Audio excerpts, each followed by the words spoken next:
Assalamualaikum warahmatullahi wabarakatuh.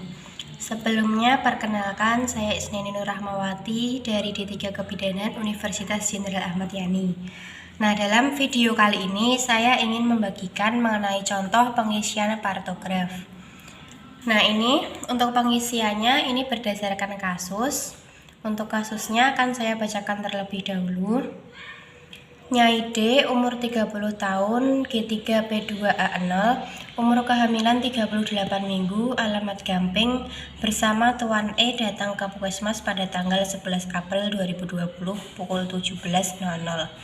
Mengeluh merasakan mules-mules sejak pukul 11, keluar lendir darah di celana dalam dan ketuban pecah pukul 16. Warna sedikit keruh kehijauan. Ibu mengatakan melahirkan anak sebelumnya per vaginam, anak pertama berat badan 300 gram, sehat, dan sekarang berumur 8 tahun. Untuk anak keduanya yaitu berat badan 3.400 gram, sehat, sekarang berumur 5 tahun. Nah, kemudian ini berdasarkan kasus ini kita isikan terlebih dahulu. Untuk yang pertama mengenai nama ibu. Nama ibu tadi Nyonya D, kemudian suaminya Tuan E, kemudian untuk umurnya 30 tahun dengan G3 P2A0. G itu gravidarum atau kehamilan, kemudian P itu partus atau kelahiran, dan A itu abortus. Kemudian berarti ini untuk anak hidupnya yaitu 2. Selanjutnya ini tadi periksanya tanggal 11 April pukul 17.00, beralamatkan di Gamping. Untuk usia kehamilannya yaitu 38 minggu. Nah, tadi dikatakan bahwa merasakan mules-mules sejak pukul 11, berarti diisikan di sebelah sini. Pukul 11. Ini juga masih sama pada tanggal 11 April. Dan untuk ketuban pecahnya itu pecah sejak jam 16, sama juga 11 April jam 16. Nah, selanjutnya kita akan mengisikan pembukaan serviks sebelah sini. Ini akan kita isikan pertama kali, yaitu tadi ini untuk pemeriksaannya. TTV didapatkan tekanan darah 110/80 mmHg, suhu 37 derajat Celcius, nadi 80 kali per menit. Kemudian untuk kontraksi 4 kali dalam 10 menit dalam 38 detik, TFU 38 cm, Priskep, Puka, DJJ 145 kali per menit, kepala sudah masuk pintu atas panggul, dan penurunan kepala 35. Kemudian untuk VT-nya yaitu pembukaan serviks 8 cm, tidak ada molase, dan ketuban sedikit keruh kehijauan. Nah, ini akan kita isikan yang pertama. Ini yang pertama mengenai pembukaan serviks. Tadi dikatakan bahwa pembukaan serviks sudah memasuki 8 cm. Nah, kita mengisikannya pada garis yang ini. 8 cm terletak di sebelah sini, kita paskan di garisnya dan kita berikan tanda silang. Ya, tanda silang di sini. Kemudian tadi penurunan kepalanya berapa? Tadi dikatakan bahwa penurunan kepala 3/5 bagian. Berarti untuk angka 3-nya kita bulatkan sejajar dengan yang ini. Berarti di angka 3 kita bulatkan untuk penurunan kepala janin. Baik, untuk yang kedua kita akan mengisikan di bagian air ketuban dan penyusupan. Nah, untuk air ketuban ini tadi dikatakan bahwa warnanya sedikit keruh kehijauan. Nah, untuk warna ketuban ini pengisiannya itu terdapat simbolnya ini dalam bentuk huruf.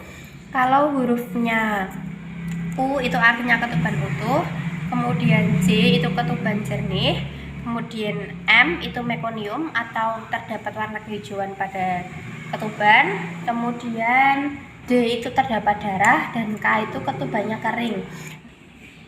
Nah, ini tadi pada kasus itu dikatakan bahwa ketuban warnanya sedikit keruh kehijauan. Nah, berarti kita menggunakan simbol huruf M. Kita tuliskan sejajar di sini garis tadi, kita tuliskan huruf M. Kemudian untuk penyusupan itu ada simbol-simbol juga, itu ada untuk 0 itu berarti terpisah, kemudian 1 itu bersentuhan, 2 itu tumpang tindih tapi masih bisa dipisahkan, kemudian untuk yang angka 3 itu tumpang tindih tetapi tidak bisa dipisahkan. Nah, tadi karena pada kasus disebutkan bahwa tidak ada molase, berarti untuk penyusupan kita mengisikan dengan angka 0. Nah, kemudian yang ketiga kita akan mengisikan di bagian denyut jantung janin, yaitu ketika pertama kali bidan melakukan pemeriksaan, yaitu tadi dikatakan bahwa DJJ adalah 145 kali per menit. Nah, kita mengisikannya sama juga sejajar, kita cari 145, berarti antara pertengahan 140 dan 150. Kita beri tanda titik. Nah, selanjutnya kita akan mengisi di bagian tekanan darah ibu dan nadi. Untuk yang selanjutnya kita akan mengisi di bagian kontraksi. Nah, untuk kontraksi ini tadi, kontraksi ini sendiri itu ada simbol-simbol, yaitu untuk kontraksi kurang dari 20 detik itu kita menggunakan titik-titik, kemudian antara 20 sampai 40 detik itu menggunakan garis-garis miring, dan untuk yang lebih dari 40 kita menggunakan arsiran blok.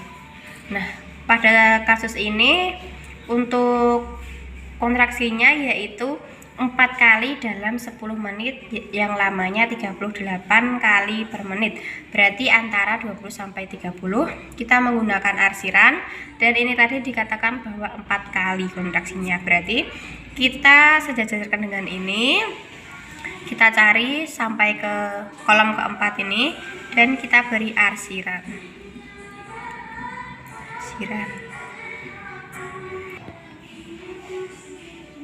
Nah, selanjutnya kita akan mengisikan di bagian tekanan darah dan juga nadi.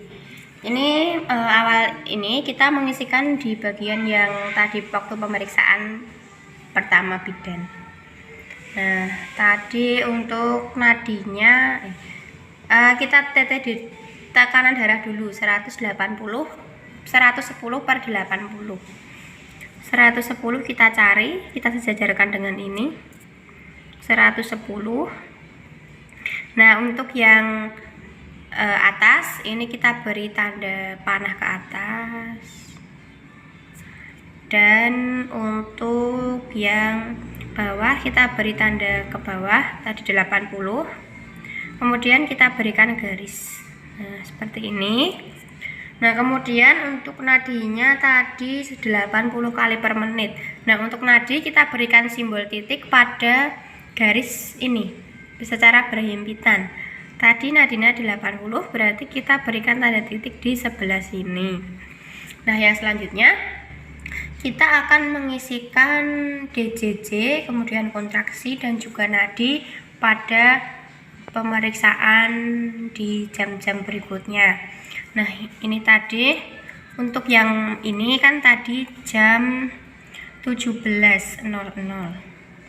Nah, selanjutnya ini pemeriksaan di jam 17.30 di sini, dan di sini jam 18.00.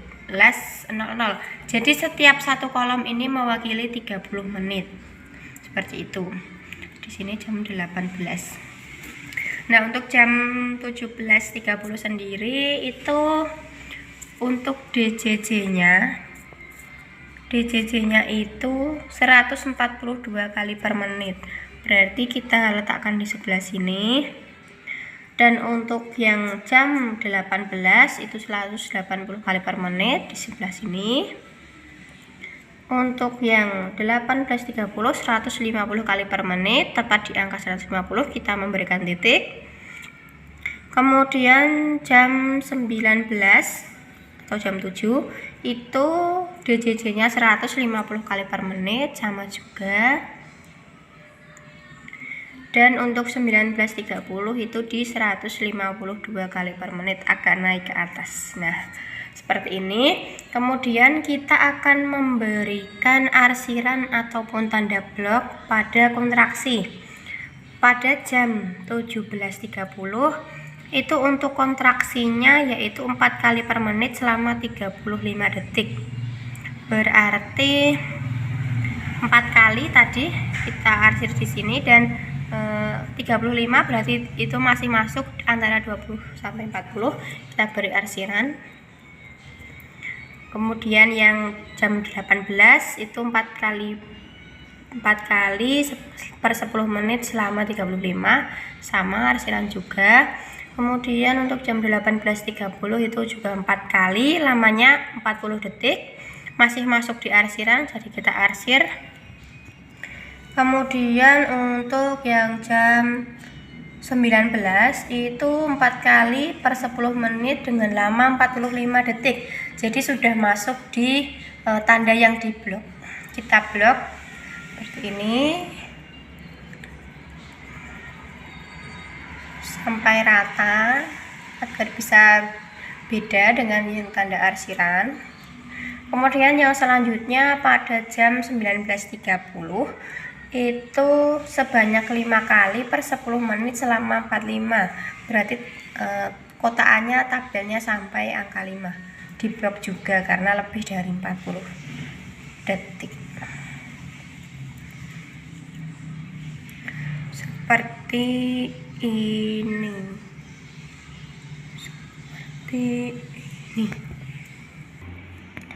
Nah, kemudian yang selanjutnya kita isikan pada pemantauan berkala nadi.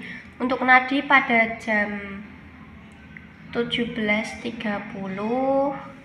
yaitu 80 kali per menit.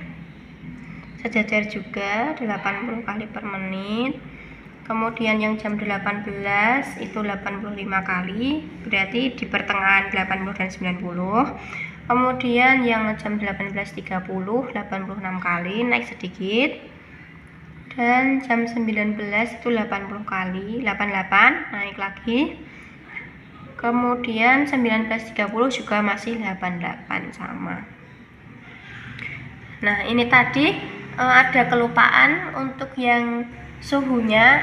Yang suhu pada awal pemeriksaan itu juga harus dituliskan. Tadi di sebelah sini 37 derajat, lupa tadi. Untuk kasus yang lanjutan kasusnya itu pada pukul 20, Nyai D mengeluh ingin mengejan. Hasil pemeriksaan yang dilakukan mendapatkan bahwa tekanan darah 120/80, kemudian suhu 37 derajat, nadi 88 kali per menit. Nah, untuk palpasinya, kontraksinya 5 kali per 10 menit selama 45 detik, DJJ 155 kali per menit, dan penurunan kepala 1/5 bagian. Pada pukul 20.05, bidan melakukan VT pembukaan serviks lengkap, warna ketuban sedikit kehijauan, dan sutura berhimpitan. Nah, ini kita akan mengisikan lagi pada tekanan darah.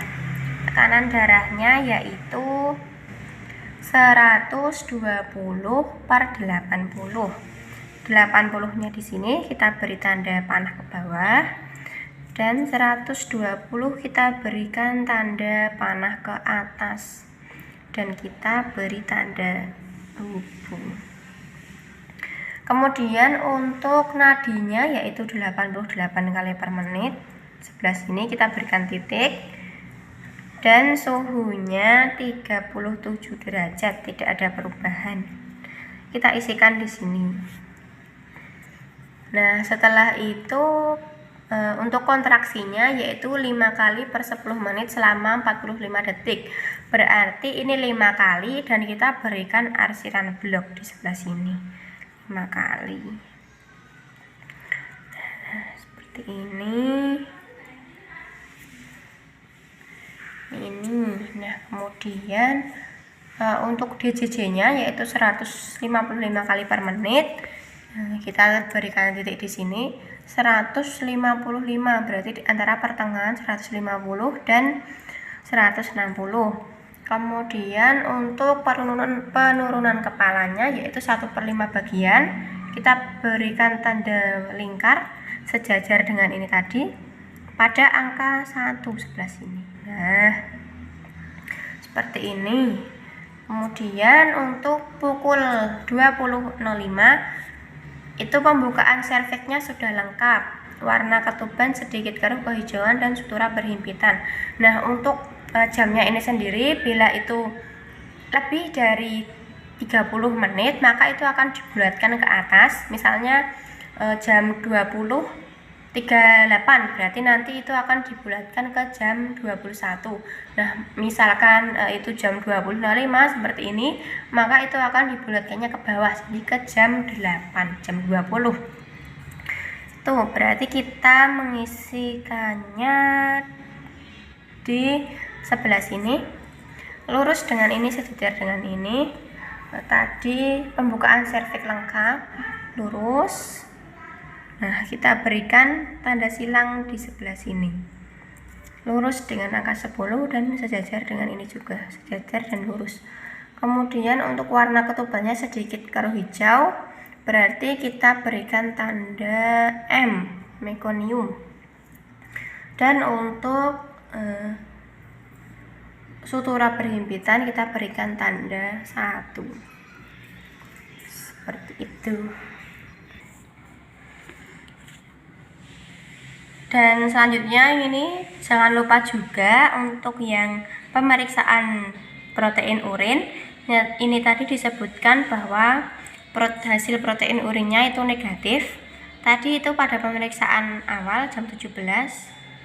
Jadi kita tuliskan di sini protein urin negatif dengan volume urin 100 ml. Ini volume, kita berikan 100 di sini. Nah, seperti itu. Nah, untuk lanjutan kasusnya ini pada pukul 20.55 bayi lahir hidup spontan, menangis kuat, jenis kelamin perempuan, berat badan 400 gram dengan panjang 50 cm, keadaan kesehatan umumnya ibu baik, kemudian kontraksi keras, perdarahan normal, plasenta lahir 5 menit kemudian lengkap, kemudian dilakukan cek laserasi derajat 2, kontraksi keras, perdarahan kurang lebih 20 cc, bidan melakukan penjahitan delujur untuk memberikan anestesi lidokain 10 cc. Nah, ini kita tuliskan di sebelah sini bahwa pada pukul 20. Nah, selanjutnya ini kita tuliskan tadi telah lahir pada jam 20.55 bayi lahir spontan dengan jenis kelamin perempuan, berat badan 400 gram dan tingginya 50 cm. Nah, selanjutnya kita akan mengisikan partograf di bagian belakang seperti ini. Nah, ini tadi untuk tanggalnya yaitu tanggal 11 April 2020. Kemudian untuk nama bidannya yaitu bidan Isna. Tempat persalinan pada BPM atau bidan praktik mandiri. Kemudian untuk alamat tempat persalinan di Gampeng.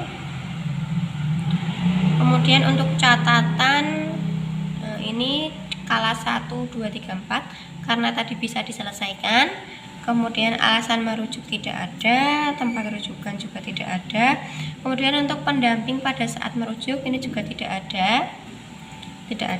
Kemudian untuk masalah dalam kehamilan ini tidak ada juga.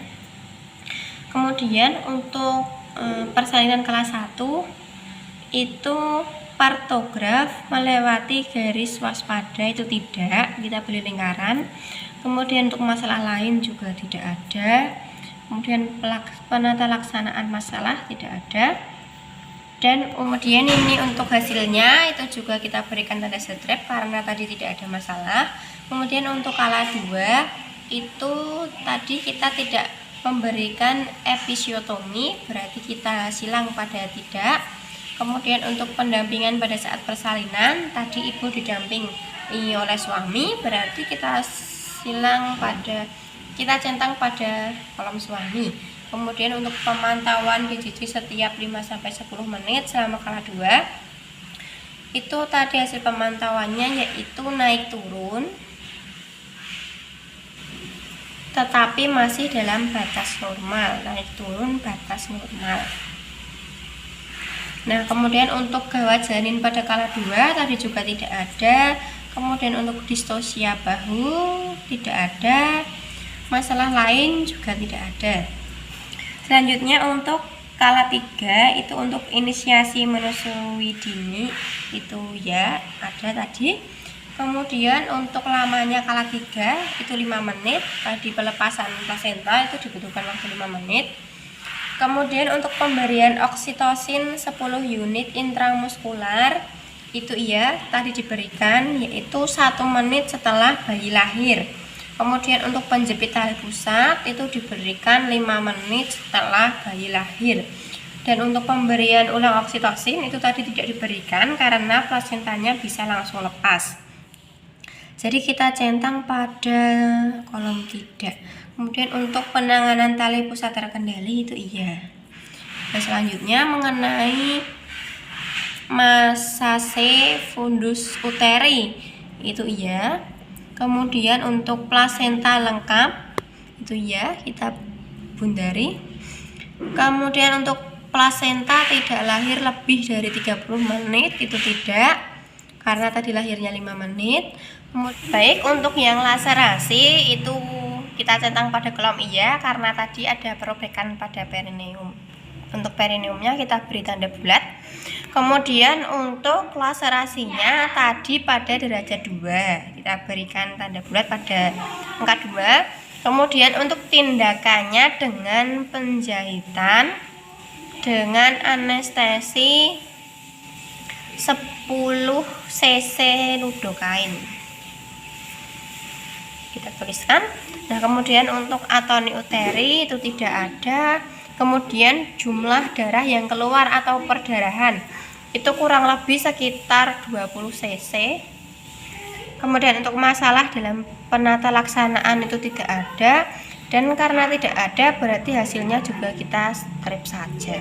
Kemudian untuk pada kala 4 itu kondisi kesehatan umum ibu itu baik dengan tekanan darah 110/80 dan untuk nadinya yaitu nadi 80 kali per menit dan napasnya 20 kali per menit. Untuk masalahnya ini juga tidak ada. Kemudian yang selanjutnya kita mengisi pada lembar bayi baru lahir. Nah, untuk berat badannya tadi 400 gram, kita tuliskan di sebelah sini 400. Kemudian untuk panjangnya tadi 50 cm dan untuk jenis kelaminnya yaitu perempuan. Jadi kita tuliskan atau kita lingkarkan pada huruf P. Nah, untuk penilaian bayi baru lahir tadi bayinya lahir dengan keadaan baik dan tidak ada penyulitan. Nah, untuk bayi lahirnya itu normal tadi. Tadi juga sudah diberikan rangsangan taktil, kemudian penghangatan, mengeringkan, dan juga sudah memastikan IMD atau naluri menyusui segera. Kemudian vitamin K juga diberikan, imunisasi hepatitis B juga diberikan. Nah ini yang selanjutnya ada asikfisia ringan, pucat, biru, lemas. Ini kan tadi bayinya lahir dengan keadaan baik, jadi ini kita berikan tanda silang. Kemudian cacat bawaan juga tidak ada, hipotermia juga tidak ada. Kemudian untuk pemberian ASI setelah jam pertama bayi lahir itu diberikan, yaitu pada 1 jam setelah bayi lahir. Untuk masalah lain itu tidak ada. Kemudian untuk hasilnya itu juga tidak ada karena tidak ada masalah. Ini selanjutnya kita akan mengisi pada pemantauan, tabel pemantauan itu pada jam pertama itu yaitu pada jam 22 itu dengan tekanan darah 120/80 dengan nadi 84 kali per menit, suhunya 36 derajat. Kemudian tinggi fundus uteri yaitu 1 jari di bawah pusat, Kemudian untuk kontraksi uterus keras, kandung kemihnya kosong, dan darah yang keluar 10 mili kurang lebih. Nah, yang selanjutnya itu pada jam 22.15 menit. Itu tekanan darah 120/80 dengan nadi 88 kali, suhunya itu tidak kita ukur lagi, nanti lagi kita mengukurnya. Kemudian untuk TFU 1 jari di bawah pusat. Dan untuk kontraksi keras, kandung kemihnya itu kosong, perdarahan kurang lebih 5 mili. Kemudian pada jam 22.30 itu tekanan darah 120/80 dengan nadi 88 dengan tinggi fundus uteri yaitu 2 jari di bawah pusat, kontraksi uterus keras, kandung kemih kosong, dan untuk darah yang keluar kurang lebih 10 mili. Kemudian untuk jam pertama yang terakhir itu pada jam 22.45 itu tekanan darah 110/80 dengan nadi 88, tinggi fundus uteri 2 jari di bawah pusat, kontraksi uterus keras. Kemudian untuk kandung kemihnya itu ada 100 mili. Kemudian untuk darahnya yang keluar itu kurang lebih 15 mili. Nah, untuk yang selanjutnya yaitu pemantauan kedua, jam kedua itu pada jam 24 atau jam 00:15 itu didapatkan tekanan darah 110/80 dengan nadi 84 kali per menit. Ini suhunya kita ukur lagi, tadi didapatkan 360 derajat Celcius. Kemudian untuk tinggi fundus uteri 2 jari di bawah pusat, uterus juga keras. Kemudian untuk kandung kemih kosong, pengeluaran darah kurang lebih 10 mili. Kemudian untuk yang terakhir itu pada jam 12.45 itu didapatkan tekanan darah 110/80 dengan nadi 84 kali. Kemudian untuk tinggi fundus uteri 2 jari di bawah pusat. Dan untuk kandung kemihnya itu ada berisi 75 ml. Nah, untuk perdarahannya sendiri itu kurang lebih 15 mili. Nah, ini tadi ya teman-teman mengenai pengisian partograf. Semoga video ini bisa bermanfaat bagi teman-teman semuanya. Dan apabila ada kesalahan mohon dimaafkan. Terima kasih. Wassalamualaikum warahmatullahi wabarakatuh.